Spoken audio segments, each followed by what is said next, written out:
ಒಂದೇ ಒಂದು ವಿಡಿಯೋ ನನ್ನ ಇಡೀ ಲೈಫ್ನೇ ಚೇಂಜ್ ಮಾಡ್ಬಿಡ್ತಾವ. ನನ್ನ ಮೇಲೆ FIR ಆಗೋದೇನೋ, ಪೊಲೀಸ್ ಅವರು ನನ್ನ ಪೊಲೀಸ್ ಸ್ಟೇಷನ್ ಎಳ್ಕೊಂಡು ಹೋಗ್ಲಿಕ್ಕೆ ಮನೆಗೆ ಬರೋದೇನೋ, ಅದಾದ್ಮೇಲೆ ನಾನು ನನ್ನ ಮನೆಯವರು ಕೋರ್ಟು ಕಚೇರಿ ಅಂತ ಅಲ್ದಾಡೋದು. ಯಾವಾಗ ಇದೆಲ್ಲ ಮುಗಿಯುತ್ತಪ್ಪ, ಇದು ಮುಗ್ದಿದ ತಕ್ಷಣ ಯೂಟ್ಯೂಬ್ ಎಲ್ಲ ಬಿಟ್ಬಿಟ್ಟು ಒಂದಷ್ಟು ದಿನ ನೆಮ್ಮದಿಯಿಂದ ಎಲ್ಲಾದ್ರೂ ಹೋಗ್ಬಿಟ್ಟು ಪ್ರಶಾಂತವಾಗಿರೋಣ ಅನ್ಕೊಂಡಿದ್ದೆ. ಆದ್ರೆ ನನ್ನ ಮನ್ಸಲ್ಲಿ ಕೆಲವೊಂದು ಪ್ರಶ್ನೆಗಳಿದಾವೆ. ಸೌಜನ್ಯಳಿಗೆ ನ್ಯಾಯ ಕೇಳ್ತಾ ಜಸ್ಟ್ ನಾನೊಂದು ವಿಡಿಯೋ ಮಾಡಿದ್ದಕ್ಕೆ ನನ್ನ ಮೇಲೆ ಇಷ್ಟೊಂದೆಲ್ಲ ಆಗಿದೆ ಅಂತಂದ್ರೆ, ಜಸ್ಟ್ ಇಮ್ಯಾಜಿನ್ ಸೌಜನ್ಯ ಕೇಸಲ್ಲಿ ಯಾರೆಲ್ಲ ಸಾಕ್ಷಿ ಆಗ್ಬೋದಿತ್ತೋ ಅವ್ರ ಜೊತೆ ಏನೇನಾಗಿರಲ್ಲ. ನಾನ್ ಎಷ್ಟು ಅನ್ಕೊಳ್ತಿದ್ದೀನಿ, ಸಾಕಿನ್ನ 1-2 ತಿಂಗಳು ಏನು ವಿಡಿಯೋ ಮಾಡೋದ್ ಬೇಡ, ಸೈಲೆಂಟ್ ಆಗಿ ಇದ್ಬಿಡುವ ಅಂತ. ಆದ್ರೆ ನನ್ನ ಕೈಲಿಂದ ಆಗ್ತಿಲ್ಲ.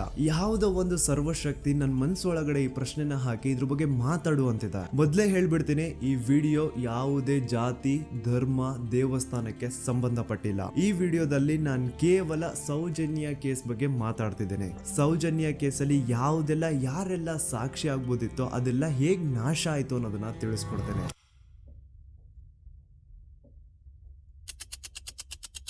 ನೆನಪು ಮಾಡ್ಕೊಳ್ಳಿ, 9 ಅಕ್ಟೋಬರ್ 2012 ಸೌಜನ್ಯ ಕಾಣೆಯಾದಾಗ ಸೌಜನ್ಯನ ಮನೆಯವರು ಅಂಡ್ ಊರಿನ 200-300 ಜನ ಸೇರ್ಕೊಂಡು ರಾತ್ರಿ 12 ಗಂಟೆವರೆಗೂ ಸೌಜನ್ಯಗೋಸ್ಕರ ಹುಡುಕ್ತಾರ.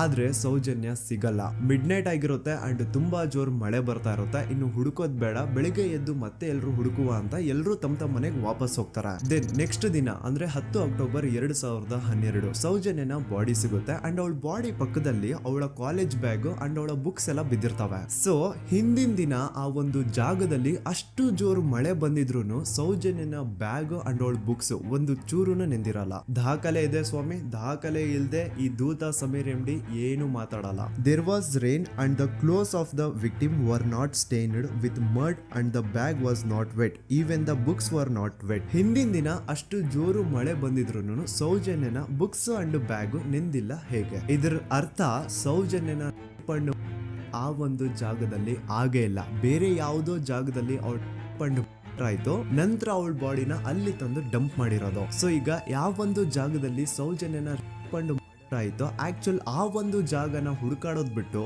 ಪೊಲೀಸರು ಉಲ್ಟಾ ಏನ್ ಮಾಡ್ತಾರೆ ಅಂದ್ರೆ, ಯಾವ ಒಂದು ಜಾಗದಲ್ಲಿ ಸೌಜನ್ಯನ ಬಾಡಿ ಸಿಕ್ಕಿತ್ತೋ ಅದೇ ಜಾಗದಲ್ಲೇ ಅವಳ ಪಂಡು ಆಗಿತ್ತು ಅಂತ ಪ್ರೂವ್ ಮಾಡ್ಲಿಕ್ಕೆ ಹೊರಡ್ತಾರ. ಇಲ್ಲಿ ಪೊಲೀಸ್ ಅವರ ಬುದ್ಧಿವಂತಿಕೆ ನೋಡಿ, ಯಾವ ಒಂದು ಜಾಗದಲ್ಲಿ ಸೌಜನ್ಯನ ಬಾಡಿ ಸಿಕ್ಕಿತ್ತೋ ಅಲ್ಲಿ ಅವಳದು ಯಾವುದೇ ಒಂದು ಒಳ ಉಡುಪು ಸಿಗಲ್ಲ. ಅದಕ್ಕೆ ಇವ್ರು ಏನ್ ಮಾಡ್ತಾರೆ ಅಂದ್ರೆ, ನೆಕ್ಸ್ಟ್ ದಿನ ಸೌಜನ್ಯ ಮನೆಗೆ ಹೋಗ್ಬಿಟ್ಟು ಅಲ್ಲಿ ಮನೆಯವರಿಂದ ಸೌಜನ್ಯನ ಇನ್ನರ್ ವೇರ್ಸ್ ನ ಇಸ್ಕೊಂಡ್ ಬಂದು ಅದನ್ನ ನಂತರ ರಿಪೋರ್ಟ್ಸ್ ಅಲ್ಲಿ ಇದು ನಮ್ಗೆ ಸೌಜನ್ಯ ಬಾಡಿ ಸಿಕ್ಕಿದ ಜಾಗದಲ್ಲೇ ಸಿಕ್ಕಿದ್ದು ಅಂತ ಮೆನ್ಷನ್ ಮಾಡ್ತಾರೆ. ಪೊಲೀಸ್ನವರು ಅವಳ ಪುಸ್ತಕ ಎಲ್ಲ ಹುಡುಕಾಡಿದ್ರು, ಯಾರಾದ್ರೂ ಫೋನ್ ನಂಬರ್ ಉಂಟಾ ಅಂತ ಹೇಳಿ ತುಂಬ ನಾವು ಎಲ್ಲ ತೆಗೆದುಕೊಟ್ಟೆ.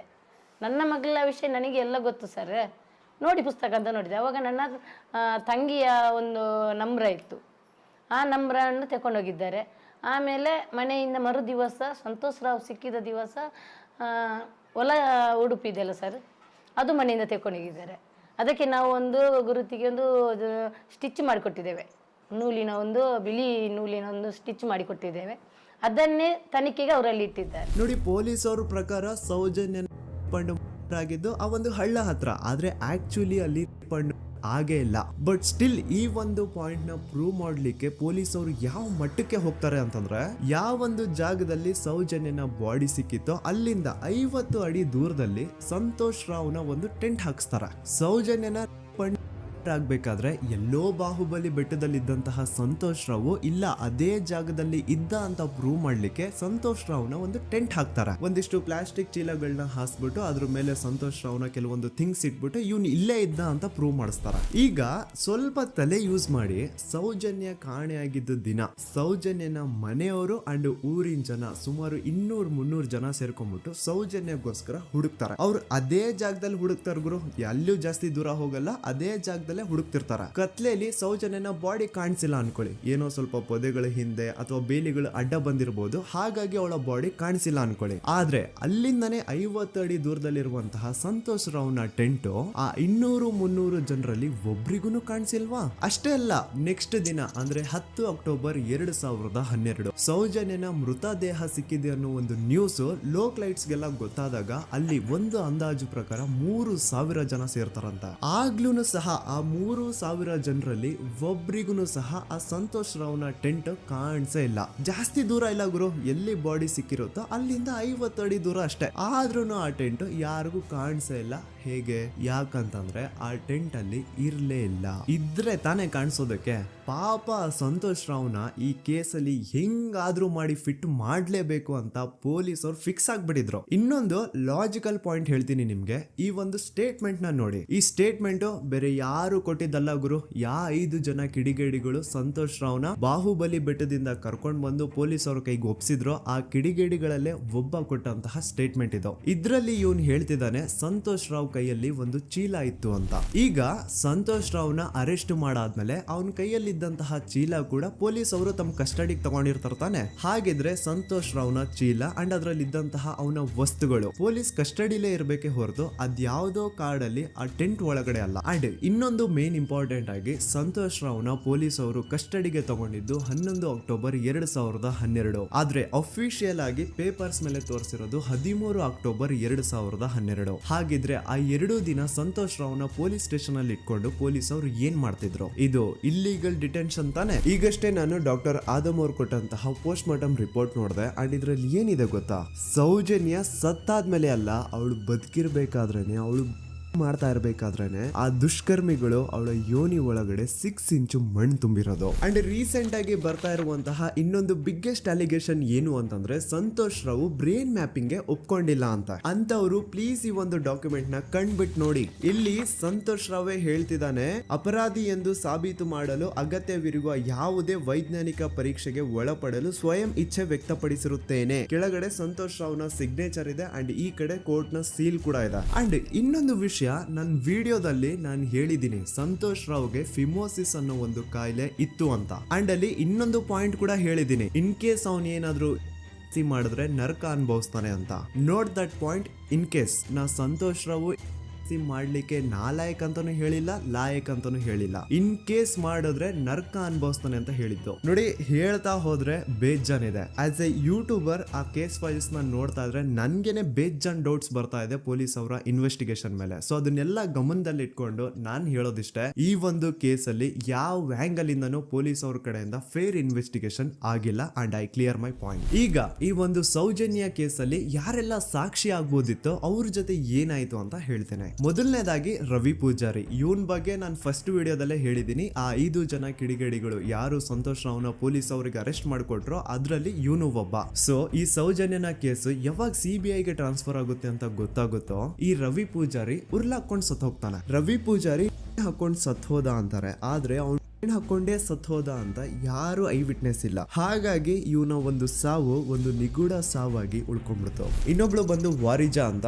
ಸೌಜನ್ಯನ ಮಾಡಿ ಆ ಕಿಡಿಗೇಡಿಗಳು ಅವಳನ್ನ ಒಂದು ಫಾರ್ಮ್ ಹೌಸ್ ಗೆ ಕರ್ಕೊಂಡು ಹೋಗಿರ್ತಾರೆ. ಅಂಡ್ ಆ ಫಾರ್ಮ್ ಹೌಸ್ ಅಲ್ಲಿ ವಾರಿಜಾ ಅನ್ನೋಳು ಕೆಲಸ ಮಾಡ್ತಾ ಇರ್ತಾಳೆ. ಸೊ ಈ ವಾರಿಜಾ ಸೌಜನ್ಯ ಆ ಕಿಡಿಗೇಡಿಗಳ ಜೊತೆ ಇರೋದನ್ನ ನೋಡಿರ್ತಾಳೆ, ಆದ್ರೆ ಅವಳು ಗೊತ್ತಿಲ್ಲ ಅವ್ರು ಅವಳನ್ನ ಕೊಂಡು ಬಂದಿದ್ದಾರೆ ಅಂತ. ನಂತರ 1-2 ದಿನ ಆದ್ಮೇಲೆ ಯಾವಾಗ ಸೌಜನ್ಯ ಬಗ್ಗೆ ನ್ಯೂಸ್ ಅಲ್ಲೆಲ್ಲ ಬರ್ತಾ ಇತ್ತು ಅದನ್ನ ನೋಡಿ ಆಗ ಇವಳಿಗೆ ರಿಯಲೈಸ್ ಆಗುತ್ತೆ, ಓ ಇವಳೇ ಅಲ್ವಾ ಆ ಹುಡುಗಿ ಅವತ್ ನಮ್ ದಣಿ ಕರ್ಕೊಂಡ್ ಬಂದಿದ್ದು ಅಂತ. ಈಗ ವಾರಿಜಾ ತನಗ್ ಗೊತ್ತೋ ಗೊತ್ತಿಲ್ದೇನೋ ಸೌಜನ್ಯ ಕೇಸಲ್ಲಿ ಒಂದು ಮೇಜರ್ ಸಾಕ್ಷಿ ಆಗ್ಬಿಡಿದ್ಲು. ಸೊ ಯಾವಾಗ ಈ ಕೇಸ್ ನ CID ಟೀಮ್ ಅವರು ಇನ್ವೆಸ್ಟಿಗೇಷನ್ ಮಾಡೋದಕ್ಕೆ ಸ್ಟಾರ್ಟ್ ಮಾಡ್ತಾರೋ ಆಗ ವಾರಿಜಾನ ಮೃತದೇಹ ಅದೇ ಒಂದು ಫಾರ್ಮ್ ಹೌಸ್ ನ ಬಾವಿಯಲ್ಲಿ ಸಿಗುತ್ತೆ. ಬಾವಿಲಿ ಇವಳೇ ಸ್ವತಃ ಜಿಗ್ದು ತನ್ನ ಪ್ರಾಣ ಬಿಟ್ಲು ಅಂತ ಹೇಳ್ತಾರೆ. ಆದ್ರೆ ಅವಳೇ ಬಾವಿಗೆ ಬಿದ್ದು ಅವಳು ಪ್ರಾಣ ಬಿಟ್ಲು ಅಥವಾ ಅವಳಿಗೆ ಯಾರಾದ್ರೂ ಬಾವಿಲಿ ಬೀಳ್ಸಿ ಸಾಯಿಸಿದ್ರು ಗೊತ್ತಿಲ್ಲ. ಅಂಡ್ ಇನ್ನೊಂದು ವಿಷಯ, ಯಾವ ಒಂದು ಬಾವಿ ಒಳಗಡೆ ವಾರಿಜಾನ ಬಾಡಿ ಸಿಕ್ಕಿತ್ತೋ ಆ ಬಾವಿನ ದಣಿಗಳು ಒಂದ್ ಸ್ವಲ್ಪ ದಿನ ಆದ್ಮೇಲೆ ಕಂಪ್ಲೀಟ್ ಮುಚ್ಚಾಕ್ಬಿಡ್ತಾರೆ. ಯಾಕೆ? ಇನ್ನೊಬ್ಬ ಬಂದು ಗೋಪಾಲ್ ಕೃಷ್ಣ. ಇವನು ಅಗೇನ್ 5 ಜನ ಕಿಡಿಗೇಡಿಗಳು ಸಂತೋಷ್ ರಾವ್ನ ಪೊಲೀಸ್ ಅವ್ರಿಗೆ ಹಿಡಿದು ಕೊಟ್ರು ಅದ್ರಲ್ಲಿ ಒಬ್ಬ. ಅಂಡ್ ಸೌಜನ್ಯ ಕೇಸ್ ನ ಮೇನ್ ಪ್ರೈಮರಿ ಸಾಕ್ಷಿ ಇವನು ಕೂಡ ಸತ್ ಹೋಗಿದ್ದಾನೆ. ಅಂಡ್ ಇವನು ಸ್ಲೋ ಪಾಯ್ಸನ್ ಇಂದ ಸತ್ ಹೋದ ಅಂತ ಹೇಳಲಾಗುತ್ತೆ. ದೆನ್ ಇನ್ನೊಬ್ಬ ಬಂದು ಪ್ರಶಾಂತ್ ಅಂತ. ಸೌಜನ್ಯನ ಮಾಡಿ ಆ ಕಿಡಿಗೇಡಿಗಳು ಅವಳನ್ನ ಯಾವ ಜಾಗಕ್ಕೆ ಕರ್ಕೊಂಡು ಹೋಗಿದ್ರೋ ಇವನು ಆ ಜಾಗದಲ್ಲಿ ಕೆಲಸ ಮಾಡೋನು. ಇವನು ಪಾಪ ಸೌಜನ್ಯನ ಆ ಕಿಡಿಗೇಡಿಗಳಿಂದ ಬಿಡಿಸೋದಕ್ಕೆ ಟ್ರೈ ಮಾಡ್ತಾನೆ, ಆದ್ರೆ ಅದು ಸಾಧ್ಯ ಆಗಲ್ಲ. ನಂತರ ಕೆಲವೇ ದಿನಗಳಲ್ಲಿ ಇವಂದು ಕೊಲೆ ಆಗುತ್ತಾ. ಯಾರೆಲ್ಲ ಯಾವುದೆಲ್ಲ ಈ ಕೇಸಲ್ಲಿ ಸಾಕ್ಷಿ ಆಗ್ಬೋದಿತ್ತೋ ಅದೆಲ್ಲ ನಾಶ ಆಗುತ್ತೆ. ಸೊ ಇದೆಲ್ಲ ನಿಜವಾಗ್ಲೂ ಕೋಇನ್ಸಿಡೆನ್ಸ್ ಅಥವಾ ಎಲ್ಲಾನು ಸ್ಕೆಚ್ ಹಾಕಿ ಮಾಡಿರೋದ. ಇನ್ನೊಬ್ಬ ಬಂದು ದಿನೇಶ್ ಅಂತ. ಇವನು ಕೂಡ ಸೌಜನ್ಯ ಕೇಸಲ್ಲಿ ಒಬ್ಬ ಸಾಕ್ಷಿನೇ. ಸೌಜನ್ಯನ ಯಾರೋ ಕಿಡಿಗೇಡಿಗಳು ಕಿಡ್ನಾಪ್ ಮಾಡ್ಕೊಂಡು ನಡ್ಕೊಂಡು ಹೋಗ್ತಾ ಇರ್ಬೇಕಾದ್ರೆ ದಿನೇಶ್ ಅದನ್ನ ಕಣ್ಣಾರೆ ಕಂಡಿರ್ತಾನೆ. ಇವನ್ ಹೋಗ್ಬಿಟ್ಟು ಪೊಲೀಸ್ ಅವ್ರಿಗೆ ಹೇಳ್ತಾನೆ ಕೂಡ, ಆದ್ರೆ ಪೊಲೀಸ್ ಅವರು ಯಾರು ಇವನ್ ಮಾತನ್ನ ತಲೆಗೆ ಹಾಕೊಳ್ಳಲ್ಲ. ಅದಾದ್ಮೇಲೆ ಒಂದು ದಿನ ಸಡನ್ಲಿ ಇವನು ರೋಡ್ ಆಕ್ಸಿಡೆಂಟ್ ಅಲ್ಲಿ ಸಾಯ್ತಾನೆ. ಡೇ ಟೈಮ್ ಅಲ್ಲೇ ತುಂಬಾ ಫಾಸ್ಟ್ ಆಗಿ ಒಂದು ಬುಲೆರೋ ಕಾರ್ ಬಂದ್ಬಿಟ್ಟು ಇವನಿಗೆ ಹಿಟ್ ಮಾಡುತ್ತೆ ಅಂಡ್ ಅದರಿಂದ ಇವನು ಸತ್ ಹೋಗ್ತಾನೆ. ಆ ಬುಲೆರೋ ಕಾರ್ ಯಾರ್ದು, ಅದನ್ನ ಓಡಿಸ್ತಿದ್ದಂತಹ ಡ್ರೈವರ್ ಯಾರು ಅಂಡ್ ಅವನು ಯಾರಿಗೆ ಸಂಬಂಧಪಟ್ಟವನು, ಒಮ್ಮೆ ನೀವೇ ರಿಸರ್ಚ್ ಮಾಡಿ ನೋಡ್ಕೊಳ್ಳಿ. ಇನ್ನೊಬ್ಬ ಬಂದು ಹರೀಶ್ ಮಡಿವಾಳ್. ಇವನು ಪೊಲೀಸ್ ಅವ್ರಿಗೆ ಒಂದು ಸ್ಟೇಟ್ಮೆಂಟ್ ನ ಕೊಟ್ಟಿರ್ತಾನೆ. 9 ಅಕ್ಟೋಬರ್ 2012 ಸೌಜನ್ಯ ಕಾಲೇಜಿಂದ ಬಸ್ ಅಲ್ಲಿ ಬಂದು ನೇತ್ರಾವತಿ ಬಸ್ ಸ್ಟಾಪ್ ಅಲ್ಲಿ ಇಳ್ಕೊಂಡು ನಂತರ ತನ್ನ ಮನೆ ಕಡೆಗೆ ನಡ್ಕೊಂಡು ಹೋಗ್ತಾ ಇರ್ಬೇಕಾದ್ರೆ ಸೌಜನ್ಯನ ಹಿಂದೆ ಯಾರೋ ಒಬ್ಬ ಅಪರಿಚಿತ ಗಂಡು ಅವಳನ್ನ ಫಾಲೋ ಮಾಡ್ಕೊಂಡು ಹೋಗ್ತಿದ್ದ ಅಂತ ಇವನ್ ಸ್ಟೇಟ್ಮೆಂಟ್ ಕೊಡ್ತಾನೆ. ಅಂಡ್ ನೀವೇನ್ ಸ್ಕ್ರೀನ್ ಮೇಲೆ ನೋಡ್ತಾ ಇದ್ರು ಇದೇ ಆ ಸ್ಟೇಟ್ಮೆಂಟ್ ನ ಕಾಪಿ. ಇದ್ರಲ್ಲಿ ಎಲ್ಲಿನೂ ಹರೀಶೇ ಈ ಒಂದು ಸ್ಟೇಟ್ಮೆಂಟ್ ಕೊಟ್ಟಿದ್ದಾನೆ ಅಂತ ಅವನ ಸಿಗ್ನೇಚರ್ ಆಗ್ಲಿ ಸೈನ್ ಆಗ್ಲಿ ಏನೂ ಇಲ್ಲ. ಈ ಸ್ಟೇಟ್ಮೆಂಟ್ ನ ತಗೊಂಡಿರುವಂತಹ ಪೊಲೀಸ್ ಅವ್ರ ಸಿಗ್ನೇಚರ್ ಇದೆ, ಆದ್ರೆ ಹರೀಶ್ ನ ಸೈನ್ ಮಾತ್ರ ಎಲ್ಲೂ ಇಲ್ಲ. ಯಾಕಂತಂದ್ರೆ ಈ ಸ್ಟೇಟ್ಮೆಂಟ್ ನ ಹರೀಶ್ ಕೊಟ್ಟೇ ಇಲ್ಲ. ಎಲ್ಲಿ ಈ ಒಂದು ಕೇಸು CBI ಹೋಗಿ ಅವಾಗ CBI ಅವರು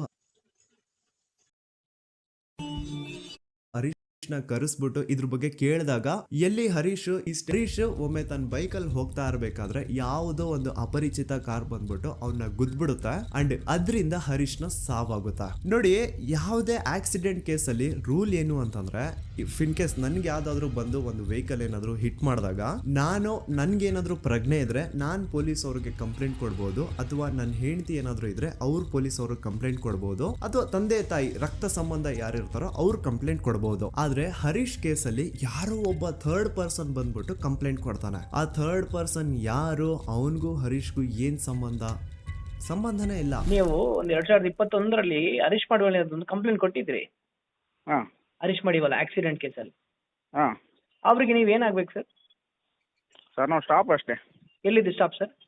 ಧರ್ಮಸ್ಥಳ ಅನ್ನಪೂರ್ಣದ. ನಿಮ್ಗೇನಾದ್ರು ಗೊತ್ತಿತ್ತ ಸರ್ ಅದು ಪ್ರಕರಣದ ಬಗ್ಗೆ? ಸರ್ ನಂಗೇನು ಗೊತ್ತಿಲ್ಲ ಸರ್. ಗೊತ್ತಿಲ್ವಾ? ಗೊತ್ತಿಲ್ಲ. ನಾನು ಹಿಂದಿಂದ ಹೋಗ್ತಿದ್ದೆ ಡ್ಯೂಟಿಗೆ, ಅವ್ರು ಮುಂದಿಂದ ಹೋಗ್ತಿದ್ರು. ನೀವು ನಾನು ಸ್ಪಾಟಲ್ಲಿ ಇದ್ರಾ? ಸ್ಪಾಟಲ್ಲಿ ಇಲ್ಲ. ಯಾಕಂದ್ರೆ ನಂಗೆ ಗೊತ್ತಾದ ಛತ್ರಕ್ಕೆ ಹೋದ್ಮೇಲೆ ಮತ್ತೆ ಕಂಪ್ಲೇಂಟ್ ಕೊಟ್ರಿ ನೀವು? ಸರ್ ನಾನು ಕೊಟ್ಟದಂದ್ರೆ ನನ್ನ ಮ್ಯಾನೇಜರ್ ಕಳಿಸಿದ್ದೆ ಅಷ್ಟೇ. ಇಲ್ಲಿಂದ? ಧರ್ಮಸ್ಥಳದಿಂದ.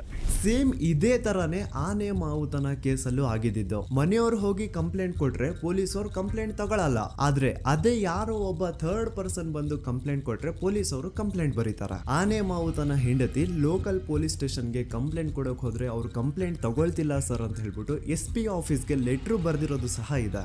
But still no action was taken. So SP ಆಫೀಸ್ಗೆ ಲೆಟರ್ ಕೊಟ್ಟಾದ್ಮೇಲೆ ಏನು ತನಿಖೆ ಆಗದೆ ಇದ್ದಾಗ ಆಗ ಆನೆ ಮಾವುತನ ಮಕ್ಕಳು ಹೋಗ್ಬಿಟ್ಟು IGPಗೆ ಒಂದು ಲೆಟರ್ ಬರ್ದು ಕೊಡ್ತಾರೆ. ಆದ್ರೂ ಸಹ ಇನ್ನೂವರೆಗೂ ಸರಿಯಾದ ತನಿಖೆ ಆಗೇ ಇಲ್ಲ ಅಂಡ್ ರಿಯಲ್ ಆರೋಪಿಗಳು ಯಾರು ಅಂತ ಗೊತ್ತಾಗೇ ಇಲ್ಲ. ನಿಜ ಹೇಳ್ತಾ ಇದ್ದೀನಿ, ಆ ಒಂದು ಪ್ಲೇಸ್ ಅಲ್ಲಿ ಸೀರೀಸ್ ಆಫ್ ಕೇಸಸ್ ಆಗಿದಾವೆ ಅಂಡ್ ಯಾವ್ದ್ರಲ್ಲೂ ಪೊಲೀಸ್ ಅವ್ರ ಕಡೆಯಿಂದ ಫೇರ್ ಇನ್ವೆಸ್ಟಿಗೇಷನ್ ಆಗೇ ಇಲ್ಲ. ಇದ್ರ ಬಗ್ಗೆ ಮಾತಾಡ್ರೋ, ಪೊಲೀಸ್ ಇನ್ವೆಸ್ಟಿಗೇಷನ್ ಮೇಲೆ ಕ್ವಶನ್ ರೈಸ್ ಮಾಡ್ರೋ, ಆ ಹುಡುಗಿಗೆ ನ್ಯಾಯ ಸಿಗ್ಲಿ ಸಪೋರ್ಟ್ ಮಾಡ್ರೋ ಅಂದ್ರೆ ಇದ್ರ ಬಗ್ಗೆ ಯಾವನು ಮಾತಾಡಲ್ಲ. ಇದ್ರ ಬದಲಾಗಿ ನನ್ ಬಗ್ಗೆ ಮಾತಾಡೋದಕ್ಕೆ ಹೇಳಿ ತುಂಬಾ ಚೆನ್ನಾಗಿ ನನ್ ಬಗ್ಗೆ ನೆಗೆಟಿವಿಟಿ ಹುಟ್ಟಿಸ್ತಾರ.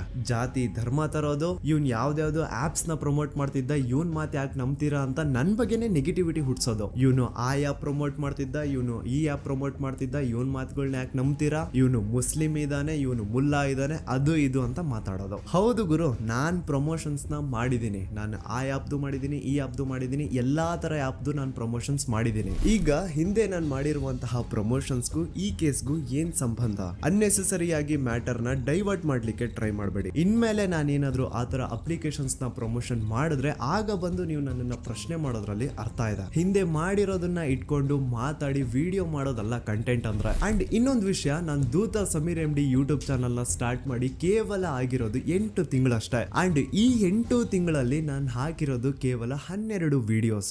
ಅದರಲ್ಲಿ 1-2 ಆಲ್ರೆಡಿ ಟೇಕ್ ಡೌನ್ ಆಗಿದಾವೆ. ಸೊ ಅಷ್ಟು ಬೇಗ ಅದ್ ಹೆಂಗ ನೀವು ಜಡ್ಜ್ ಮಾಡ್ಬಿಟ್ರಿ ನಾನು ಆಂಟಿ ಹಿಂದೂ ಅಂತ? ನಿಮಗ್ ನಿಜವಾಗ್ಲೂ ನಾನು ಆಂಟಿ ಹಿಂದೂ ಅನ್ಸಿದ್ರೆ ನಂದು ಇನ್ನೊಂದು ಚಾನಲ್ ಇದೆ ಸಮೀರ್ MD ಅಂತ. ಅಲ್ಲಿ ನಾನು ಅಪ್ಲೋಡ್ ಮಾಡಿರುವಂತಹ ಈ ಎಲ್ಲಾ ವಿಡಿಯೋಸ್ ನ ನೋಡಿ.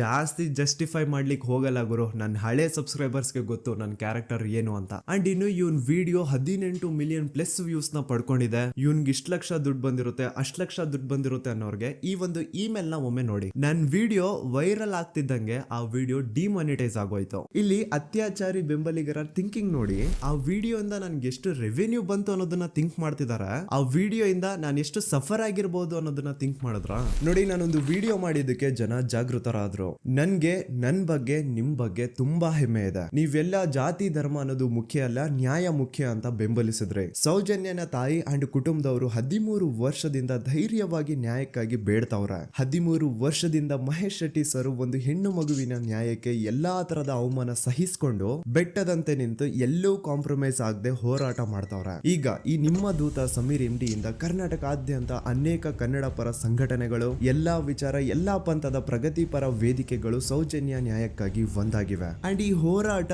ಕೇವಲ ಸೌಜನ್ಯಳಿಗೆ ಮಾತ್ರ ಸೀಮಿತ ಆಗಿಲ್ಲ.